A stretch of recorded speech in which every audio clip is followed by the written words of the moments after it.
Hey ladies, this is Mocha Mommy here bringing you another video, and I'm going to give you a warning. You are going to see some dirty, worn out running shoes.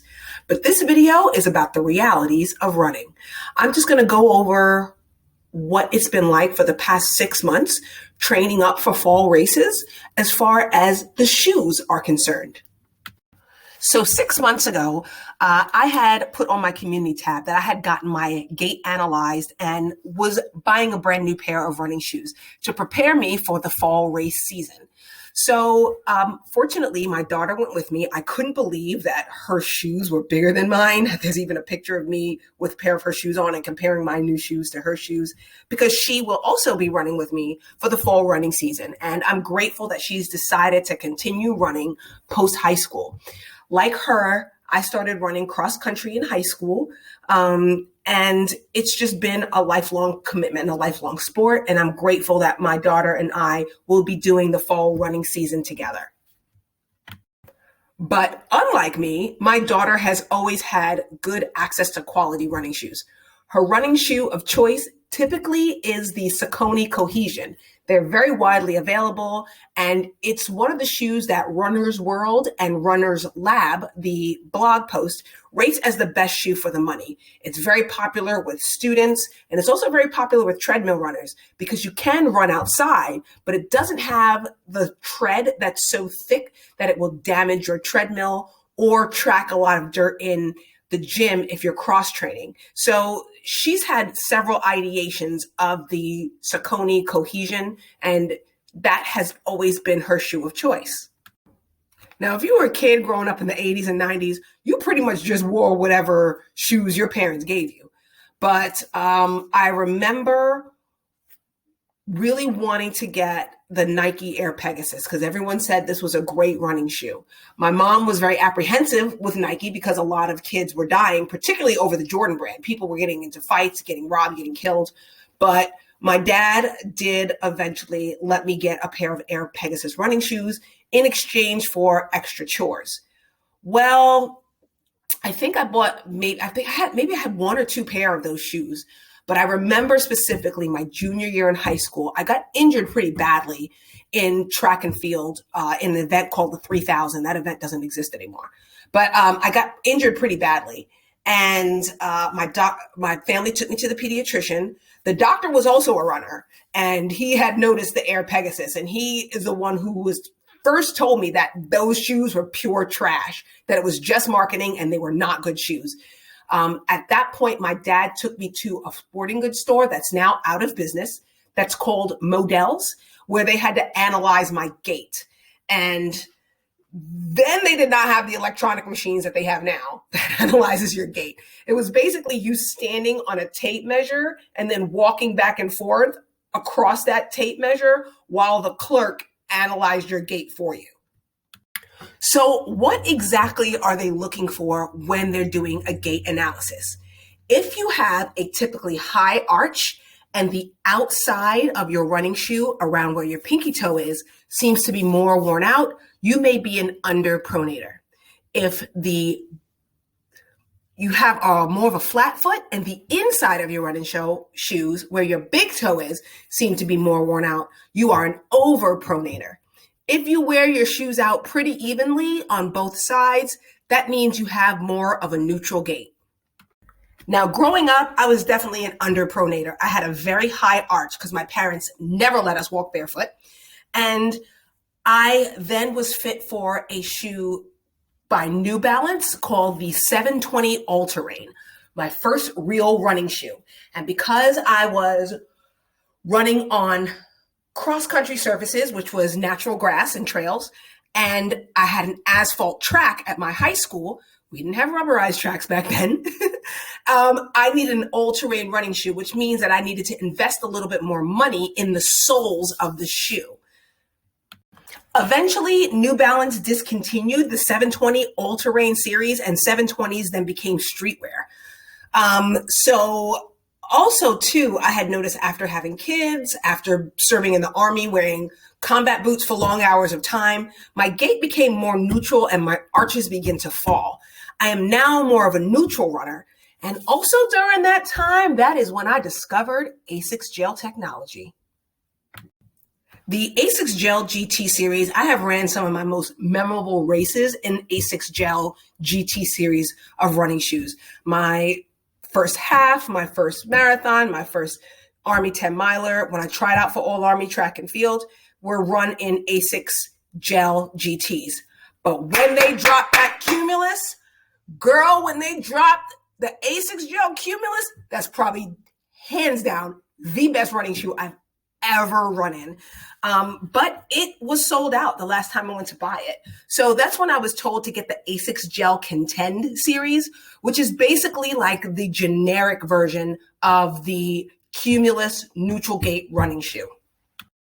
Now, for those of you who are pronators, you will need a stability running shoe, and ASICS version of those would be like your Gel Nimbus or your Gel Kayanos.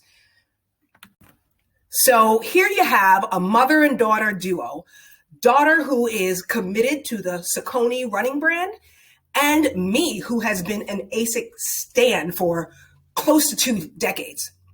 What happens when we walk into the specialty running store and get our gait analysis and get fitted for running shoes? We end up with Brooks. I end up with the Brooks Ghost.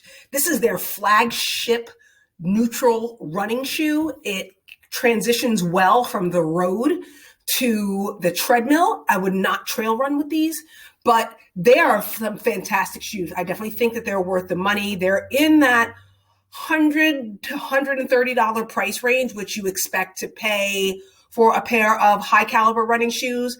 I pay around that for my Gel Cumulus. So it was a good shoe. I definitely say for the 6 months that I have owned this shoe, it has served me very well. I make it a point to not run errands or walk around town in my running shoe. I get like an athleisure shoe for that. But I can definitely say it's a high quality running shoe. It served me well, and I would definitely buy it again. My daughter, who also has a neutral gait, ended up with the Brooks Transmit. This is also a neutral running shoe. And the difference between the Ghost and the Transmit is that it has a little bit of a lower profile, a slimmer toe box, and it's like has a more of a snug fit. Like me, I like a lot of room in my toe box because when I run and push off, I spread my toes out. She does not. She likes a more snug fit. So that's how she ended up with the Transmit. And after 6 months, she does like it. She does tend to like treadmill running more than outdoor running, and I'm the opposite. I'd rather run outdoors than the treadmill. But I can honestly say that she did enjoy this running shoe. So at the end of the 6-month period, when we're about to embark on the fall race season, what are we going to do? Well, my daughter already made up her mind. She decided to go back to the Saucony Cohesion. She is injury-free. So she does not need the extra cushioning or the extra shock absorption. She also likes to run more on treadmills than she does outdoors. So it is just not worth the extra $30, $40, $50 upgrade to go to the Brooks from the running shoe she normally is accustomed to. As for me, I really don't know. I think there's an emotional attachment to ASICS because of just all that it's taken me through. New Balance has not been the same, in my opinion, since the early 2000s. But I do know that they do have more technology out there that I'm willing to try. My husband, at the same time, he too is dealing with some injuries. Again, being a baseball player, it's mostly his back. So again, he's a very big fan of the ASICS Gel Kayano series. I remember buying him a pair, and he does need a stability running shoe simply because he does overpronate. And I think a lot of that is conditional. If you think about baseball players, they typically will use the outsides of their feet more often because number one, they load up on that back leg to bat. And also two, when they are between bases, you can see that sometimes they will push off on the side of their feet. So I think that maybe he might be a conditioned overpronator because of the reality of the sport that he's played for the majority of his life. So We do have a trip to the ASICS store plan. So I may just pick up another pair of Cumulus. It's the end of the year, and usually they're getting rid of all the 2022s to make room for the 2023s that'll be in there for the holidays. But at the same time, I think Brooks gave me an incredible customer service experience, an incredible running experience. And my good friend Melissa is a Brooks Adrenaline stan. Like, she loves those shoes, and she's the one who runs marathons a lot more consistently than I do.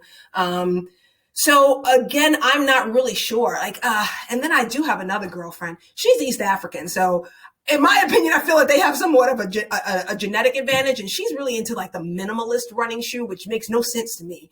But she will wear an Air Pegasus because it's a minimalist running shoe, because there's nothing in that shoe. Let's be honest, y'all. It's a fashion statement more than anything. But anyway, I don't really know. So we'll just have to see. I don't know.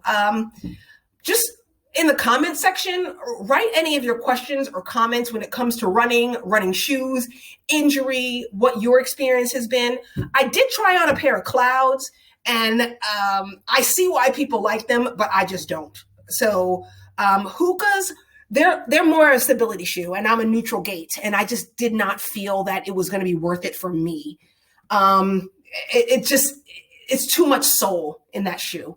But ladies, just put in the comment section below your experience with running shoes, and what you may do now that the year-end clearances are coming, or your New Year's resolutions may be coming up. So this is Mocha Mami, and I'll see you in the next video.